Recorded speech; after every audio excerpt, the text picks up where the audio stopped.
Estamos começando mais um programa Tira Dúvidas ao vivo com o pastor Luiz Rigonato. Já está chegando muitas perguntas aqui. Você pode enviar a sua pergunta para o nosso WhatsApp 9999-72005 e também nos acompanhar no nosso canal do YouTube Rádio Vinha FM. E agora a gente vai começar com as perguntas. Bom dia, pastor, tudo bem? Bom dia, Raquel. Bom dia a nossa audiência. São ouvintes especiais, né? Ouvintes que, na verdade, têm algo que Deus gosta. É o amor pela palavra. Lembrando que Deus e a palavra são a mesma coisa. E outra coisa importante, Raquel, tudo que Deus faz, Ele faz pelo Espírito e pela palavra. E esse programa, ele é específico de compartilhamentos. A sua pergunta, ela é muito útil. Às vezes, a sua dúvida, ela é uma dúvida que a maior parte das pessoas também tem. Mas não ocorreu a outros fazer a pergunta e você entra com esse backup, com esse auxílio tão importante. Amém? Amém. Deixa que Deus vai falar. Permaneça aí. Não saia. Não desligue o rádio, não desconecte o seu aplicativo, nem a sua internet. Fique conosco, porque eu tenho certeza que Deus tem uma palavra para a sua vida. Lembrando que se a sua pergunta não for respondida hoje, ela pode ser respondida no próximo programa, como também no Instagram do pastor Luiz Rigonato, que é @luiz_rigonato. Pode seguir o meu também, tá? Raquel de Lima, oficial, com 2 L's no final. Pastor, vamos começar com a pergunta aqui da Maria. Pergunta para mim inédita. Olha só, ela está perguntando como as pessoas com deficiência intelectual serão salvas? É uma pergunta importante. A deficiência, ela pode ser mental, neurológica, pode ser intelectual e de ordem, né, que prejudica, é uma ordem que bloqueia a compreensão normal. Mas Deus tem seus meios. Todo homem que nasce, Deus proporcionalmente alcança com revelação. O Salmo 19 diz assim, que os céus proclamam a glória de Deus. Sem linguagem, sem fala, ouve sua voz em todas as extremidades da terra. E a Bíblia diz assim, que um dia fala de sabedoria, a outro dia. E uma noite fala de inteligência, a outra noite. De maneira magnífica, as coisas estão estruturadas com o propósito de, em primeiro lugar, revelar a glória de Deus. Romanos capítulo 1 diz que todo homem será indesculpável diante de Deus. Porque o que de Deus precisa se conhecer é conhecido, é plenamente revelado. É porque às vezes a gente pensa também, a Maria está perguntando de pessoas com deficiência intelectual para serem salvos. Como que se pregará o evangelho a elas? Eu vou mostrar para você. Mas antes disso, a gente também pensa, e é uma pergunta frequente, Raquel, as pessoas que nasceram em épocas e em condições remotas, onde não havia proclamação como nós temos hoje. Nós vivemos o auge da rapidez das informações. Então, você fica pensando, a palavra de Deus pega carona? Não, tudo pega carona com a palavra de Deus, é o inverso. Assim, Jesus falou assim, olha, o que vocês estão falando às escondidas, o que eu prego às escondidas hoje dentro das casas, será proclamado nos eirados. Você está me ouvindo aí, tem uma antena em cima da sua casa, em cima do seu carro, que nós podemos apontar como um eirado. E amplamente é divulgado o evangelho da graça em nossos dias. Então, as pessoas em condições remotas, onde não havia informação, a Bíblia diz que os céus proclamam a glória de Deus. Há uma maneira de Deus se expressar. Agora, mas e a pessoa que tem um problema de intelecto? Então, aí eu mostro para você, Isaías 35, versículo 8, está escrito assim, que ali haverá um bom caminho. Aqui a resposta, objetivamente, aos que têm os problemas neurológicos e intelectuais de toda ordem. E ali haverá um bom caminho que se chamará Caminho Santo. O mundo não passará por ele, pois será somente para o seu povo, os escolhidos. Agora, quem quer que por ele caminhe, não errará. Ou seja, Deus é que nos escolhe. João 15,16 diz isso. Não foste vós que me escolheste, eu escolhi a vós outros.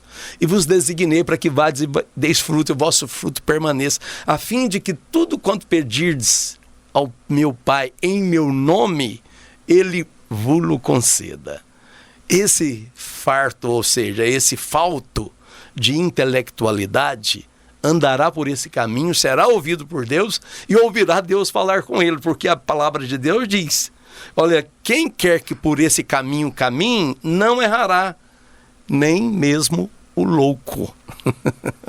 Legal. Tem então, essa palavra aí, o louco. O louco, exatamente, nessa versão. E a maior parte das versões é o texto, né? Você pode ir para o original, é aquele que é alguém que de alguma maneira também ele falta as faculdades da prudência. É o falto de faculdades tanto intelectuais como da loucura da própria imprudência. Uhum. É claro que a palavra de Deus ela é abrangente. Então aplique-se em toda ordem. Então Maria está aí. As pessoas com deficiências, elas serão achadas, encontradas, e Deus falará nessas pessoas de maneira perfeitamente inteligível. Amém? Eu espero que eu tenha te ajudado. Será que elas não são vistas também como crianças? A criança também não consegue ter o discernimento? Mas a criança, Deus fala ao coração da criança. Quando Jesus disse assim, olha, deixai vir as criancinhas, não as impeçais. Primeira coisa, porque delas é o reino dos céus. A outra coisa também, das criancinhas. O perfeito louvor sai da boca das crianças, do lábio das crianças. Então, mas há eu me refiro perfeição. Ao sentido delas não conseguirem tomar uma decisão, enquanto elas são imaturas. Sim, né? Mas a semente que Deus planta, ela se desenvolve. Uhum. E na sua intelectualidade, todo ser humano, digamos, eu digo especificamente que nasce, ele tem uma medida de revelação necessária para compreender. Uhum. Uma medida de revelação proporcional, uma medida de revelação que intelectualmente a pessoa perceba a revelação e prefira Deus. É porque ninguém vai preferir a Deus, sabe, Raquel? Nem o louco, nem o normal. Vai preferir a Deus se o próprio Deus não promover essa preferência. Uhum. Então tudo procede de Deus. Tudo começa com Ele, termina nele. E para Deus, crianças, jovens e adultos, loucos, insanos, quando Deus quer alcançar, agindo Deus, quem impedirá? Aleluia. Amém? E o Rádio Brade, pastor, quer saber se todo cristão deve exercer a função de pastor. Então, Rádio Brade, meu discipulador querido, da Videira Canaã. Boa pergunta. Eu entendo o seu encargo pela pergunta e pela dúvida. Sim, olha, eu vou dizer algo para você.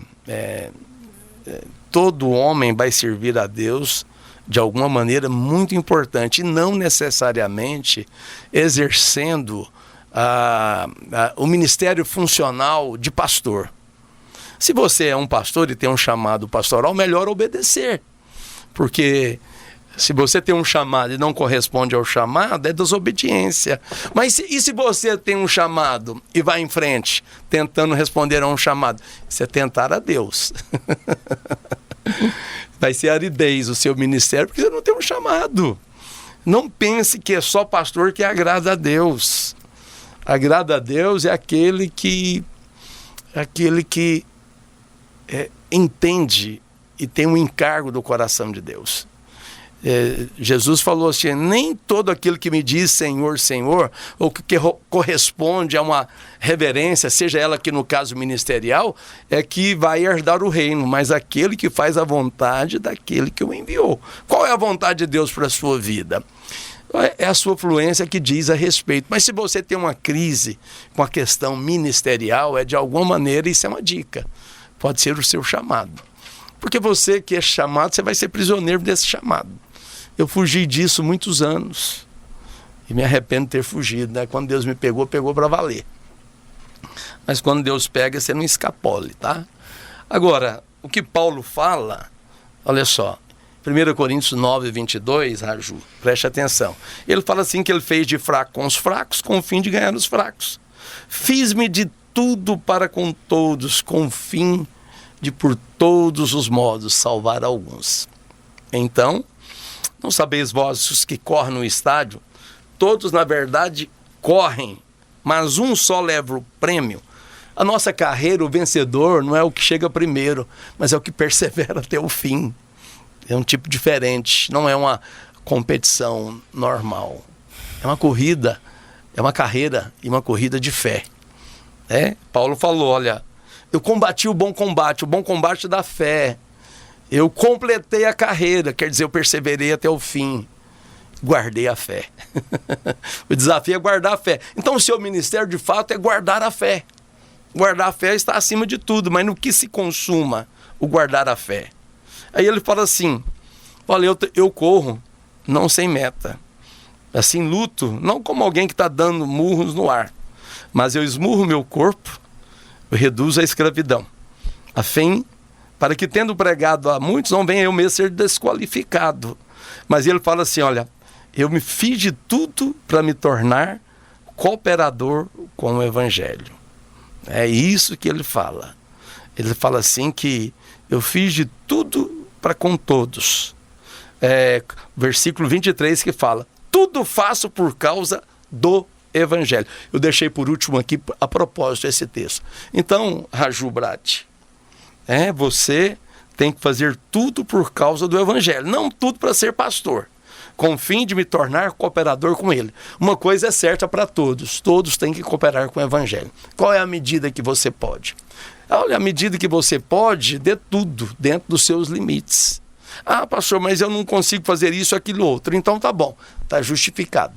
Dentro dos seus limites, faça tudo para que a prioridade, é uma questão de priorizar.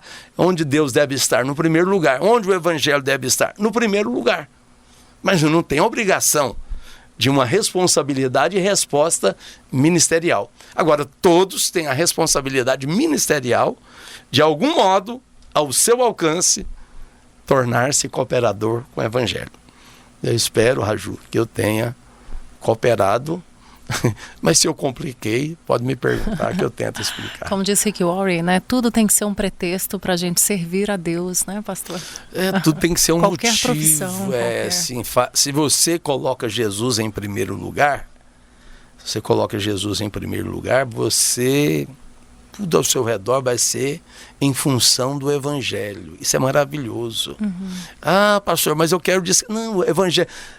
A vontade de Deus, ela não é penosa. Quando você cumpre a vontade de Deus, você fica no descanso. O melhor lugar, mais prazeroso do universo é no centro da vontade de Deus. Espero que eu tenha te ajudado, Raju. Com certeza. E o José Maria, pastor, quer saber se Deus fez a sua obra perfeita, por que alguns animais foram considerados impuros? Olha só, por quê? Mas se Deus é perfeito, né? Por que alguns dos animais? Porque existem animais imundos. Originalmente, os animais não eram para alimento. O alimento... Adão e Eva eram vegetarianos? Até Noé, todo mundo era vegetariano. A terra produzia muitos frutos. E não tão tinha... bom comer uma carninha. Especialmente de um que é considerado impuro aí, que é o porco, o bacon. Mas assim, vou tentar explicar isso. Então, por que o homem se tornou carnívoro? É uma questão providencial. Porque eles entraram na arca e ficaram na voragem, boiando, né? Flutuando dentro da arca por muitos e muitos dias. E quando Noé voltasse à vida, não tinha nenhum animal para eles. Entendeu? Até que aqueles animais... crescessem, procriassem, né? Deixa eu dizer algo aqui, só corrigindo, né? Assim... Não tinha nenhuma vegetação. Ah, tá. Só tinha os animais para comer, inclusive. Só tinha os animais. E durante o período que eles ficaram dentro da arca, os animais já começaram a reproduzir. Porque foram pares, né? Macho e fêmea. Você vai ver que, olha só, dos animais impuros era para entrar um casal. E dos limpos, 7 casais. Por quê? Para provisão do alimento. Não sei se você está me entendendo. O dilúvio veio e destruiu toda a vegetação. Porque não tinha nenhuma plantação. E Noé, até que ele plantasse e colhesse, se dependesse disso, morreria. Não tinha nenhuma árvore frutífera depois do dilúvio, porque a água destrói, a água mata. E até que isso se revigorasse e a terra se tornasse produtiva, aí em Gênesis capítulo 9, Deus libera que se alimente dos alimentos de animais ditos puros. Quais são os impuros? Entenda, os carniceiros. Porque desde antes do pecado, depois do pecado, né, depois da queda, esse parasitismo ele trouxe o equilíbrio, que eles digam, do ecossistema. E assim, esses animais agora puros, olha o que diz Gênesis 7, versículo 2. De todo animal limpo levarás contigo 7 pares. Porque vai ser churrasco, Noé. Durante e após o dilúvio, ok? O macho e a sua fêmea. Mas dos animais imundos, os carniceiros, os animais imundos não é porque eles a imundícia dele não retrata um erro de fabricação ou um defeito de fábrica que precisa de fazer o recall. Não é isso. É porque os animais eles têm um propósito, né, de limpar a terra. O meu sogro, só para você entender isso, ele estava com um problema na casa dele. Os ratos estavam fazendo festa, algazarra lá em cima. Era uma barulheira à noite. Aí apareceu um gatinho perdido, e eles, sem conexão com as coisas, adotaram o gatinho, que é o preto. Sou fã dele. Sabe que o gatinho começou a crescer, os ratos desapareceram. Até hoje, eles foram para outra vizinhança. Um gatinho é um carniceiro. Tão bonitinho, pastor. Mas pelo menos ele é um devorador de rato, né? Ele faz a limpeza, ele nem come nada, mas ele tem uma aversão, tem um problema lá de incompatibilidade, mas ele expeliu todos os ratos. Eu estou só dando um exemplo aqui, apenas para uma amostragem. E aí é necessário que hajam... E os urubus, né, eles fazem a limpeza da terra, os abutres. Então tem propósito nas coisas. Antes do pecado isso não era necessário, mas depois do pecado Deus liberou esse desenvolvimento para esse parasitismo necessário. E os animais imundos, eles não foram criados imundos ou defeituosos. Na verdade, eles cumprem um propósito. Você estude o ecossistema que você vai entender o equilíbrio das coisas. Inclusive no reino animal, né? Na fauna do mundo inteiro. E então...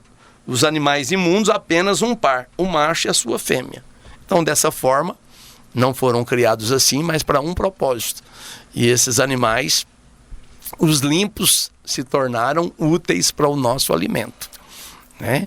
E os imundos não são bons para a saúde, não é bom para o fígado, não é bom para outras coisas. Deixa para lá. Coma dos alimentos que são puros para o consumo. Maravilha.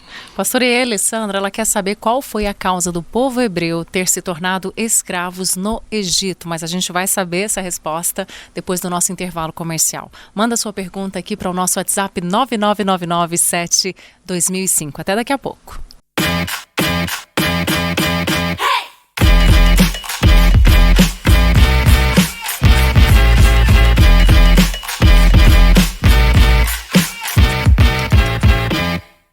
Estamos de volta com o programa Tira Dúvidas ao vivo aqui com o pastor Rigonato. Você ainda pode enviar a sua pergunta aqui para o nosso WhatsApp 99997-2005, que provavelmente, se ela não for respondida aqui hoje, vai ser no Instagram do pastor Luiz Rigonato, @LuizRigonato. Pode ir lá.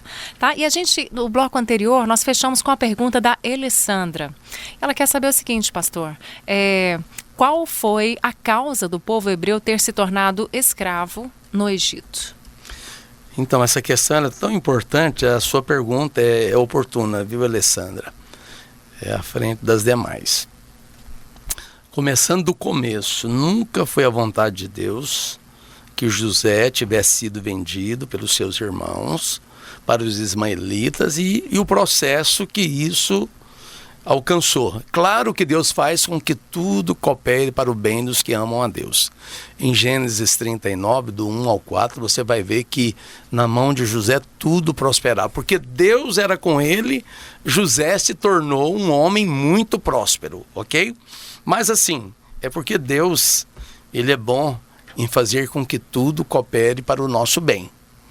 Mas uma coisa importante é que essa descida de José para o Egito, né? Deus, na verdade, tornou José o salvador do mundo, de uma fome que praticamente ia devorar o mundo inteiro. Foi uma fome ímpar em toda a terra. A gente pensa que os fenômenos da natureza, da seca, só ocorrem nos dias atuais. No passado, você está vendo aí um registro de uma grande fome, uma seca, né? Uma estiagem de 7 anos, onde os ciclos de chuva se tornaram raros. E assim, mas assim, voltando aqui para a questão, por que eles se tornaram escravos? Então eu preciso explicar uma coisa, preste bem atenção. Deus se revelou ao mundo através de dispensações. O que é uma dispensação? É uma maneira de Deus liberar a sua vontade a um povo de uma época específica e pedir a essa vontade uma obediência a essa vontade. Aí a gente tem 7 dispensações que estão aqui na história do contexto bíblico, de Gênesis a Apocalipse. A primeira dispensação é a da inocência, a segunda é da consciência, a terceira do governo humano, a quarta, a patriarcal. Aí eu paro aqui na patriarcal e vou fazer uma nota de rodapé, um parêntese. Na dispensação patriarcal, a vontade de Deus era, e o mover de Deus nessa dispensação, lembra que eu falei que em cada dispensação Deus libera uma vontade? Deus mostra uma vontade, revela essa vontade e pede, em relação a essa vontade, uma obediência. Na dispensação patriarcal, que é exatamente a de José, onde José está, no contexto histórico, de um povo, de uma civilização, a vontade de Deus e o mover de Deus era que eles morassem em Canaã. Qual foi o erro? Eles saíram de Canaã. Foram para onde? Foram para o Egito. Para o Egito. Uhum. Canaã é o estilo de vida vitoriosa em Deus. O Egito é o mundo. Desta forma, eles erraram. Quer dizer, é claro que foi muito bom no tempo que José estava vivo, no tempo que o faraó conhecia a história de José. Certamente isso trouxe benefício ao povo hebreu. Mas a vontade de Deus era que esse povo voltassem para Canaã. Porque quando José desceu, né, e aí veio a fome, encurtando uma história de 13 anos, Abraão e os filhos dele deixaram uma herança grandiosa de onde eles saíram. Terras que Abraão, Isaac e Jacó haviam adquirido. Terras de dimensões de territórios de países inteiros. Iraque, Irã, Líbano, toda essa região era de propriedade deles. Quando eles voltaram 430 anos depois... Peraí, pastor, propriedade de 70 pessoas apenas? Tudo isso? Mas é de 3 gerações. Ah, de 3 gerações. Naquela época não tinham muitas pessoas. Não tinha dono. Abraão, Isaac e Jacó se tornaram poderosos na terra. Uhum. Se tornaram homens muito ricos. Na época não tinha distribuição de países como nós temos hoje. Eles eram conquistadores, né? Também. Eram assim. conquistadores. Aí cada um garantiu o seu território contra as pilhagens e os avanços dos bárbaros. E Abraão foi levantado por Deus para constituir uma civilização, um país que se consolidou muito tempo depois, por causa do erro de terem descido ao Egito. O castigo de Deus, vou chamar de outra maneira, a consequência da desobediência de morar em Canaã foi o fracasso de ir morar no Egito. E no Egito eles deram as costas para aquilo que Deus queria para eles. O que Deus queria para eles? Canaã. Quando eles voltam 430 anos, o território que era de propriedade original de Abraão e a sua descendência estava na mão dos cananeus. De 7 povos bárbaros, de práticas horríveis, né, de práticas inimagináveis. Aquilo que você não está vendo hoje como Estado Islâmico, as práticas bárbaras que estão acontecendo atualmente no Afeganistão, onde meninas de 12 anos para cima, elas são objeto dos soldados para reproduzirem. A mulher não tem mais dignidade no Afeganistão, nesse governo que está lá, no governo do Talibã. E no Estado Islâmico, você não tem noção do que acontece, que a imprensa não divulga. Então, assim, crianças, meninas são barbaramente, de maneira cruel, violentadas. E Deus dá o retorno para eles e diz que era para eles serem desterrados, eliminados. Se tornaram escravos porque desobedeceram, e a consequência foi escravidão. Porque a Bíblia diz em Êxodo, olha só, em Êxodo capítulo 1, versículo 8.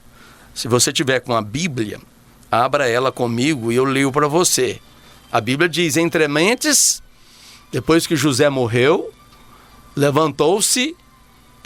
se levantou um novo rei sobre o Egito, que não conhecera José.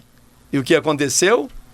Ele disse ao povo, ele disse ao seu povo, esse que não conhecia mais: eis que o povo dos filhos de Israel é mais numeroso e mais forte do que nós. Eia, usemos de astúcia e façamos o quê? Para que não se multiplique e seja caso que, vindo guerra, ele se ajunte com os nossos inimigos, peleje contra nós e saia da terra. Então, o que os egípcios fizeram? Fizeram deles feitores de obras, escravos, para os afligirem com as suas cargas. E os israelitas edificaram a Faraó, a cidade celeira, a Pitom, a Ramsés, etc., etc., e se tornaram escravos. Essa é a razão, Alessandra, do povo ter se tornado escravo no Egito. Uma desobediência. A vontade de Deus é que eles agregassem no território que era de propriedade deles mesmos. Agora, isso depois que se passam 430 anos, o peso da lei do uso capião se torna muito pesada. Aí tem que ser tomada na força da guerra.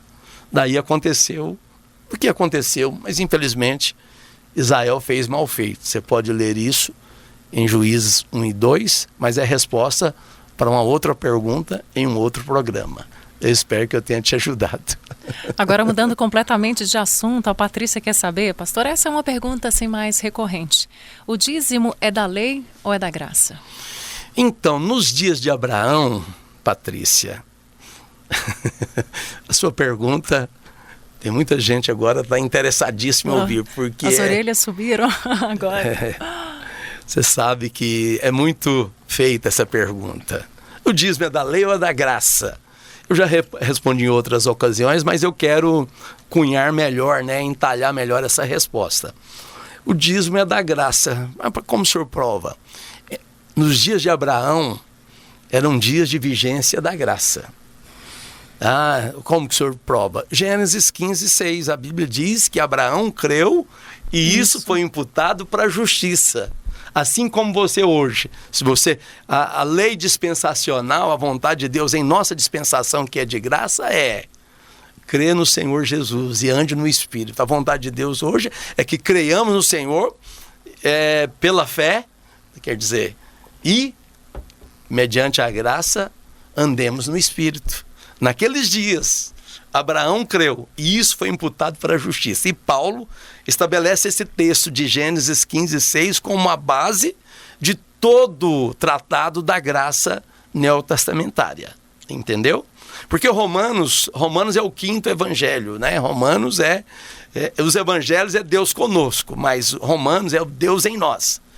Em Romanos, o evangelho é explicado de maneira sistematizada. Para você entender os 4 livros dos evangelhos, você tem que entender Romanos. É um livro, apenas uma carta, mas é de caráter científico, profundamente bem embasado. Mas assim, Abraão creu. Agora, escuta o que eu vou dizer para você.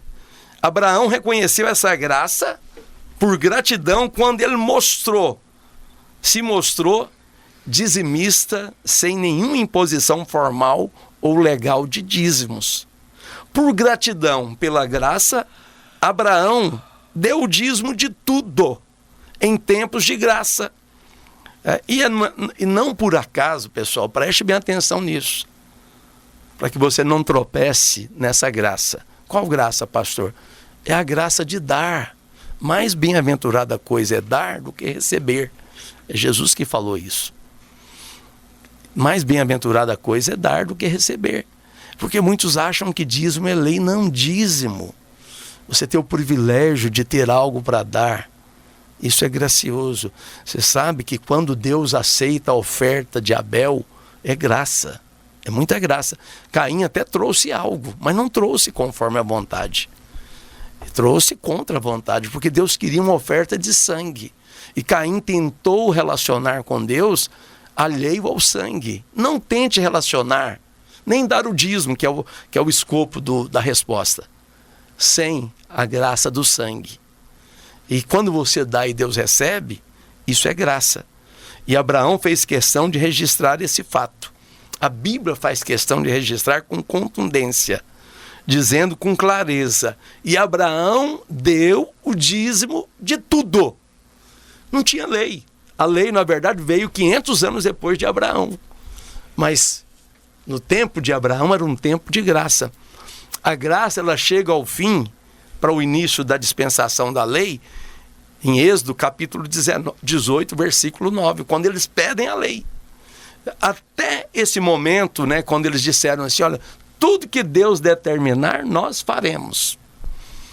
E aí, a partir dali, até ali, melhor dizendo, eles reclamavam, Deus não mandava praga, eles reclamavam, mas Deus fazia sair água da rocha, eles reclamavam, mas Deus falava: não, joga o madeiro na água que está amarga, que ela vai ficar doce.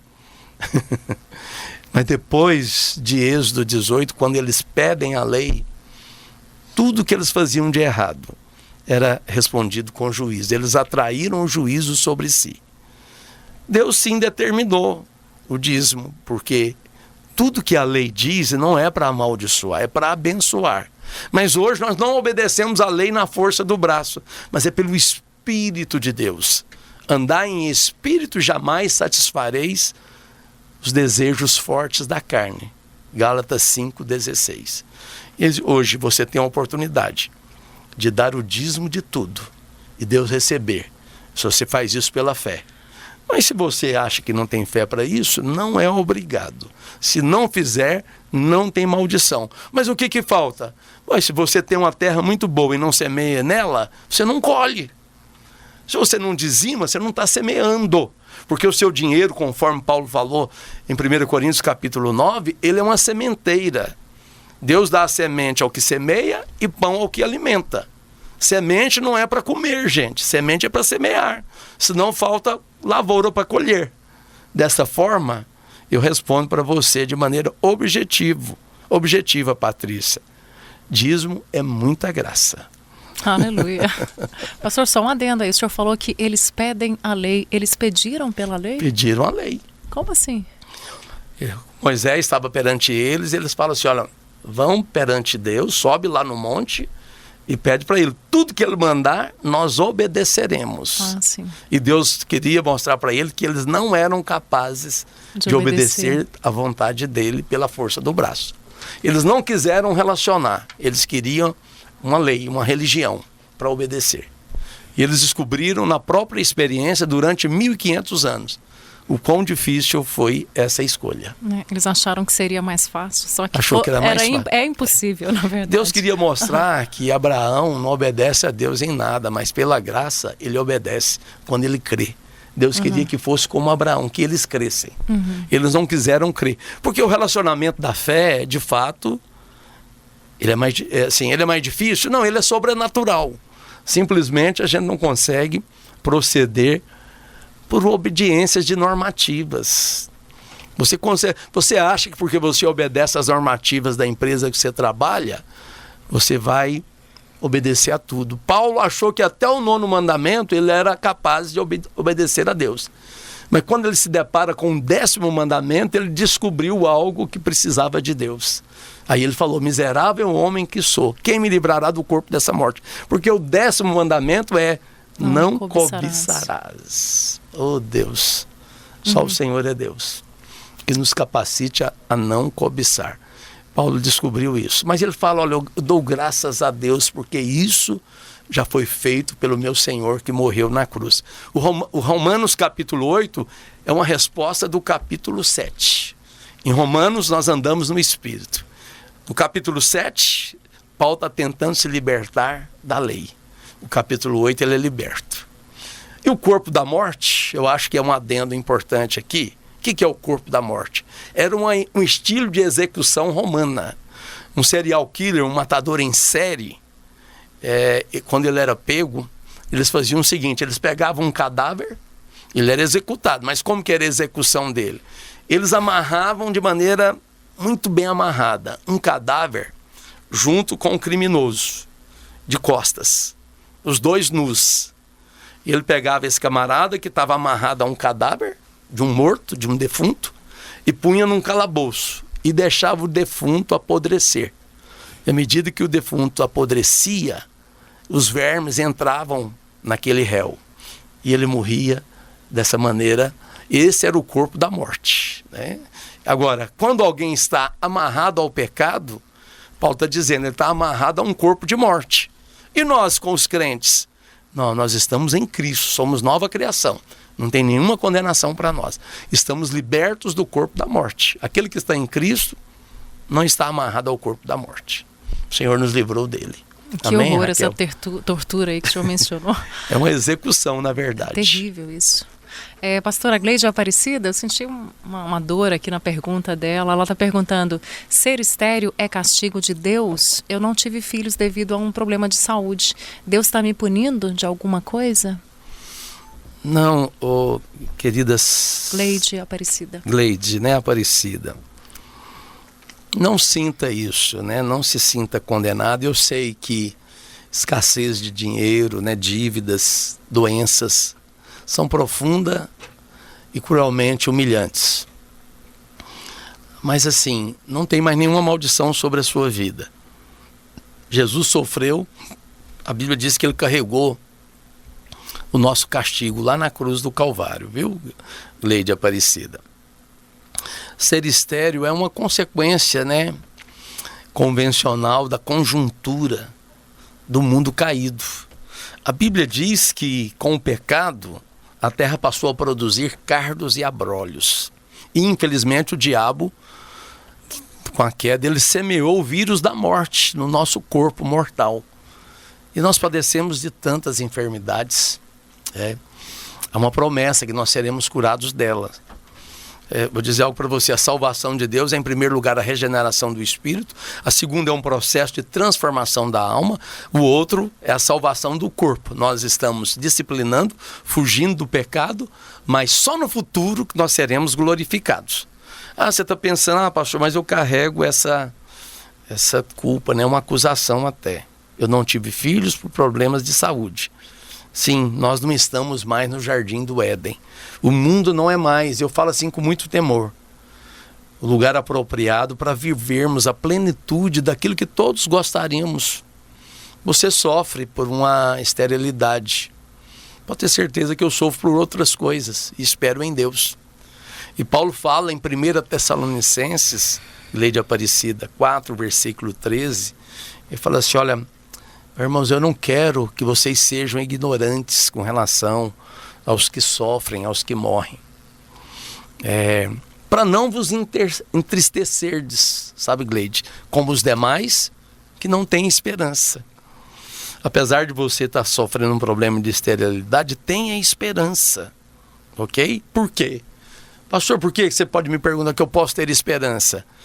Porque a promessa verdadeira que se cumpre não é uma promessa para o futuro, é uma verdade. Uma verdade já consolidada e pacificada na cruz do Calvário. Romanos 8:1. Agora, pois, nenhuma condenação, Gleide, há para aqueles que estão em Cristo Jesus. Mas e as aflições? Jesus falou que nós padeceríamos aflições. apesar de ser uma grande verdade, isso aqui não é um pressuposto de isenção de aflições, de dores, de doenças. Porque homens de Deus que viveram na história, por mais homens de Deus que eles tenham sido, lembre dos apóstolos, vamos colocar aqui 4 apóstolos, Pedro, Tiago, João e Paulo. Eles morreram. Se não fosse por execução como foram, seria por uma enfermidade na velhice. Mas morreriam. É o mundo caído. É uma consequência do mundo caído.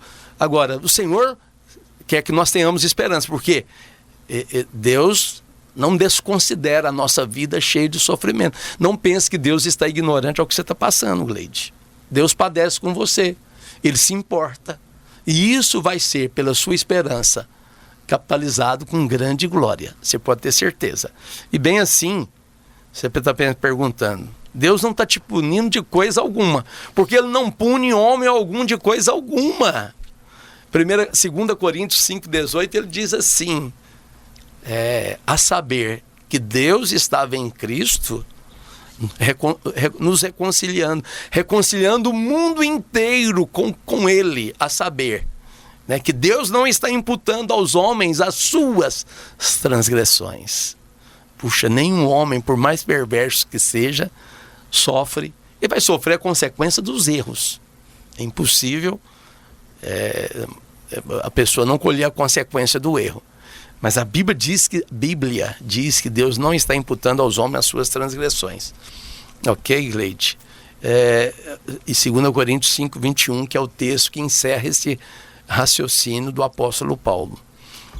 Ele, aquele que não conhecia o pecado, se fez pecado em nosso lugar, para que nele fôssemos feitos justiça de Deus.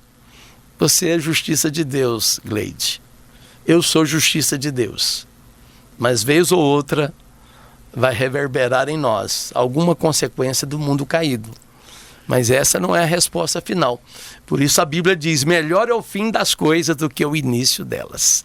Tudo vai terminar bem, viu, minha irmã? E a minha oração hoje, eu vou colocar você na minha oração, para que Deus restaure a sua madre e você vai ter filhos para a glória de Deus. Amém? Deus te abençoe ricamente. Amém. A gente vai para um rápido intervalo, daqui a pouquinho a gente volta, não saia daí.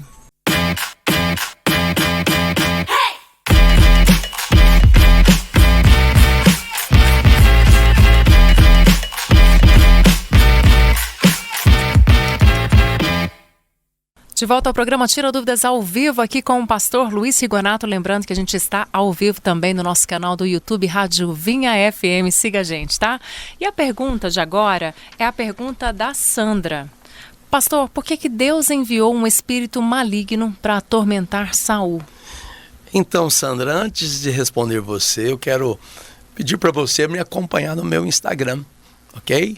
Essas perguntas vai ser oportunamente... todas serão postadas lá. Meu Instagram é @LuizRigonato, ok? Luiz com Z. Só isso, @LuizRigonato. Me siga e incentive outros a seguirem também, porque o propósito é edificar os irmãos. Amém? Então, Sandra, é porque Deus enviou um espírito maligno para atormentar Saul. Isso é tão importante contextualizar, né? Uma das regras de hermenêutica é a gente contextualizar, é aplicar o entendimento de quem escreveu para o momento que ele estava escrevendo. Por quê? Porque, na verdade, nos dias que 1 Samuel foi escrito, eles não tinham noção, não tinham a revelação que nós temos hoje, a revelação dispensacional do conflito cósmico entre Deus e o diabo. Eles não tinham a revelação da presença do diabo e de espíritos malignos. Eles não entendiam 1 João 5,19. O mundo inteiro jaz no maligno, ok? Eles não tinham noção que o mundo havia sido entregue ao maligno. Que o Salmo 116, versículo 115, versículo 16 diz: os céus são os céus de Deus, mas a terra Ele deu ao filho do homem, aos filhos dos homens. Naqueles dias, esse espírito, por que que esse espírito? Isso está escrito em 1 Samuel, capítulo 16. Eu acho que é bom a gente ler para a gente argumentar com a base textual. Capítulo 16, versículo 14. Tendo-se retirado de Saul o Espírito do Senhor. Essa é a verdade, ok? Da parte deste, um espírito maligno o atormentava. Da parte de Deus. É o que está dito escrito, aqui, né? mas não é verdade. O que aconteceu com Saul é o que está escrito em Efésios 4:27, que diz: nem deis lugar ao diabo. À medida que Saul se afastava do Senhor, e por quê que esse espírito se retirou de Saul? Não é porque Deus quis, foi por obstinação, é erro em cima de erro. Saul desobedeceu, desprezou a Deus, não priorizou a Deus durante 40 anos. Você vê que Deus deu oportunidade para Saul. Deus passou de Saul, mas continuou de portas abertas, de braços abertos para Saul. E Saul, de maneira obstinada, não seguia o Senhor. Então, o Espírito de Deus, com essa persistência obstinada de Saul, se retirou dele. E assim, um espírito maligno, porque preste atenção, quando você se afasta de Deus, o mundo espiritual não tem neutralidades. Se você está distante de Deus, você está próximo do diabo. E quanto mais próximo de Deus, mais guarnição Deus promove para você. Quando você está próximo de Deus, ele é seu escudo, ninguém pode te atingir, porque você está próximo dele. E assim, Saul, ele perdeu a proteção de Deus porque ele não quis. Se você não busca Deus, Deus dá essa liberdade para você. Eu sei que arbítrio é algo que você não deve ter. O meu arbítrio está aos pés da cruz. Mas as escolhas, cada um escolhe o caminho que quer andar. E Saul fez uma escolha errada. E assim, ele perdeu a proteção de Deus, né? Esse texto que foi relatado, a pessoa não tinha a revelação dispensacional. Ou eu repito, que o diabo atuava também, que o diabo tinha os seus comandos e os seus envios. Como diz hoje a palavra, as coisas não mudaram, o que mudou é a revelação, mas a realidade era a mesma. E ele ficava possesso, como ficou. E qual que foi o espírito que entrou primeiro no coração de Saul? Você sabe, a Bíblia diz assim, olha, que não se põe o sol sobre a sua ira. A Bíblia diz que Saul, ouvindo o elogio que o seu comandante de guerra recebia, que era Davi, que Saul matou seus milhares, mas Davi seus 10 milhares. Nem era verdadeiro o cântico da torcida organizada de Davi. Era apenas uma paródia, né? Porque eles eram fãs de Davi. Davi era mais visualizado naqueles dias. Davi tinha mais seguidores no Instagram, no Twitter, no YouTube. Eu fazendo um merchan aqui. E assim... E o senhor querendo ganhar os seus seguidores aí. E eu também. Mas tem um propósito. Aleluia. Estou justificado pelo Senhor. Olha só, a Bíblia diz assim que Saul, ouvindo isso, a Bíblia diz que no outro dia, um espírito maligno se apossou dele.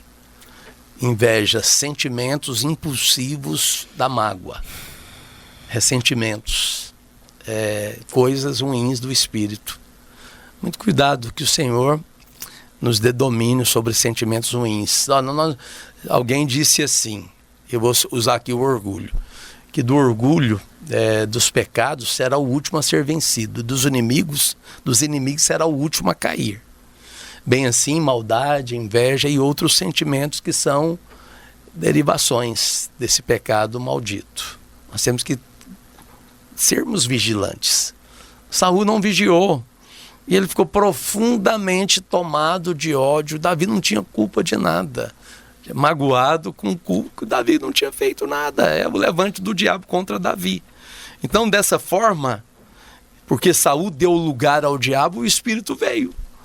Ah, você pode dizer, Deus permitiu. Não, Deus permite a sua escolha. Deus está aqui para governar sobre a sua escolha. Eu falo algo baseado em José. José é uma prova e um testemunho de que ninguém pode te causar dano. Nem governos, nem chefes, nem patrões, nem marido, nem pastor. Ninguém pode te causar dano. Nem os inimigos podem te causar dano. Nem o diabo. O que te pode causar dano é um espírito e uma alma danificada por sentimentos errados. Então, guarda o seu coração. Saul não guardou. E pela sua obstinação, ele deu lugar ao diabo. Não foi Deus que promoveu e decidiu enviar um espírito. Não, Saul deu lugar ao diabo, se afastando cada vez mais do Senhor. Eu espero que eu tenha te ajudado, Sandra. Estamos quase chegando ao final do nosso programa, mas eu quero te estimular a mandar a sua pergunta aqui para o nosso WhatsApp 99997-2005. Pastor, a gente vai finalizar com essa pergunta aqui do Paulo Roberto. Ele quer saber se é certo uma pessoa falar que Jesus está voltando e construir grandes patrimônios aqui na Terra. Isso não é viver como se ele fosse demorar a voltar? Então, Paulo Roberto, deixa eu dizer algo para você, para ficar claro essa questão. Acima de tudo, Paulo Roberto, o que se deve fazer é priorizar o Senhor. Mas os grandes empresários precisam continuar trabalhando. Se os grandes empresários fecharem as empresas, quem vai ser empregado? Ele pode até ter dinheiro para comprar o dinheiro, a comida, em que inflação ela chegar. Mas e aqueles que precisam? Todo grande empresário, ele cumpre um papel social muito importante, Paulo Roberto. Mas vamos observar o que Jesus falou sobre isso. Lá em Mateus 24, versículo 37, diz assim, olha, pois assim como foi nos dias de Noé, também será na vinda do Filho do Homem. Tem que ter alguém aqui para falar, estou falando para você. Como foi nos dias de Noé, assim será na vinda do Filho do Homem. Porquanto, nos dias anteriores ao dilúvio, o que eles faziam? Comiam, bebiam, casavam, davam-se em casamento, trabalhavam. Isso aqui não é Jesus apontando um erro não, viu, Paulo Roberto? Jesus falando como vai ser, como era e como deve ser. Por quê? Porque aí diz assim, aí veio o dilúvio, não perceberam. Por que eles não perceberam? Porque não priorizaram. Você pode trabalhar, a Bíblia diz assim, se você é casado, seja como se não fosse. Se você trabalha, como se não trabalhasse. Mas trabalhe, não deixe de trabalhar. Mas Jesus falou para continuar trabalhando? Falou sim, e eu mostro na Bíblia. Porque ele falou assim, que então 2 naqueles dias estarão no campo. Um será tomado e deixado o outro. Olha só, alguém que está trabalhando à frente de uma grande empresa vai ser tomado, viu? Entendeu aí? Aí diz também, então 2 também estarão trabalhando no moinho. Uma será tomada e deixada a outra. Então a vida normal tem que seguir, Paulo Roberto. Eu sei que você está pensando, né? Mas grandes patrimônios, tudo é muito útil. Tudo é muito útil. Então, essas coisas precisam ser entendidas à luz daquilo que Jesus falou. E Jesus falou que também considerai isto, né? Vigiai, porque não sabeis em que dia vem o vosso Senhor. Mas não está falando para parar de trabalhar. Às vezes você pensa, não, vamos fazer o seguinte, vamos para a reclusão de um prédio, de uma igreja, de um templo, de um monastério, né? Das montanhas. Das montanhas. Uhum. Vamos para lá e vamos para a praia. Melhor que as montanhas são as praias. Se tiver que escolher, escolha a praia. Porque lá próximo tem montanhas. Então, um será tomado e deixado. Jesus está falando assim de 2 qualidades de crentes. O cheio do Espírito e o indiferente a Deus. Porque tem crentes assim, que apesar de serem crentes, e aí, o Paulo Roberto, eu dou a conclusão para alegrar o seu coração e alinhar de maneira adequada ao que você está pensando. Quando Jesus, ele fala também em Lucas 21:34, acautelai-vos por vós mesmos, para que nunca vos suceda que o vosso coração fique sobrecarregado com os cuidados dessa vida. Tudo é lícito, mas você não pode se embriagar com as coisas da vida. Você só pode embriagar com o Espírito Santo. E se você se embriagar com o Espírito Santo, você não embriaga com a sua empresa, você não embriaga com a sua família, com o seu marido, com a sua esposa, com seus filhos, porque a embriaguez pode estar mais próxima do que você imagina. O trabalho, o bom salário, se você prioriza a sua empresa, aí você está certo, Paulo Roberto, porque aí, olha, rimou. Paulo Roberto, certo, Paulo certo, Roberto. tá certo. Lembra do jingle, slogan, né? do jingle da campanha do Paulo Roberto, finado, né? Então, aí Jesus fala assim, cuidado para que o vosso coração não fique sobrecarregado, né? Com os cuidados, com as consequências da orgia. Orgia e embriaguez, Jesus está falando, claro, no sentido literal, mas são os excessos. Você pode se embriagar e o seu trabalho virar uma orgia. Quando que o meu trabalho vira uma orgia? Se eu sou crente e deixo Jesus de lado, dou as costas para o propósito de Deus, esqueço da vinda, como você está dizendo, isso se torna uma orgia, se torna uma embriaguez. E aquele dia virá repentinamente como um laço para aqueles que estão vivendo essa embriaguez. E preste bem atenção. Eu vou lembrando das coisas e não me escapo, não consigo fugir de não responder. Só vai ser pego de surpresa aqueles que não estiverem acordados, que não estiverem embriagados. A Bíblia diz: lembra-te, pois, do que tens recebido e ouvido. Arrepende-te. Porquanto, se não vigiares e não acordar desse sono de negligência espiritual, de indiferença, de apatia. Sono aqui não é o sono. Durma, deite, durma em paz. Acorde no descanso. Durma no descanso e acorde nele. Mas cuidado para não se embriagar e não dormir. Porque se você não estiver acordado, vigiando, eu virei como ladrão. E se você estiver dormindo no sono da negligência, não conhecerás de modo algum que hora virei contra ti. Mas os que estiverem acordados, eles saberão. De alguma maneira, Deus vai informá-los. Porque Noé, Jesus está dizendo, como foi nos dias de Noé, vai ser nos dias da vinda dele. Noé estava lá com a família, vivendo a vida. E Deus falou para ele, vai para a arca, que vou mandar a chuva. E Noé foi previamente avisado. Aqueles que estiverem ávidos pela obra de Deus, acordados, não entorpecidos com as coisas dessa vida, serão previamente avisados do momento que se aproximará. E, pastor, mas nós vamos avisar os demais. Quem tiver entorpecido, você fala para ele, mas ele não acorda. Então, cuidado para não entrar no estágio desse sono de indiferença e apatia espiritual, ok? Mas você pode construir os patrimônios. Construa como se Jesus voltasse hoje, tá bom?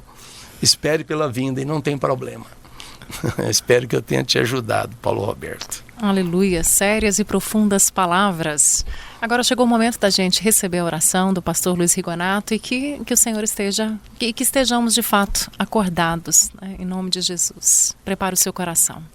Amém, Senhor, nós te damos graças, te louvamos por esse dia, pela sua palavra. Oh Deus, que o Senhor é bom. Muito obrigado, Pai. A sua palavra, ela é um tesouro inesgotável. Na verdade, as insondáveis riquezas de Cristo estão escondidas aqui.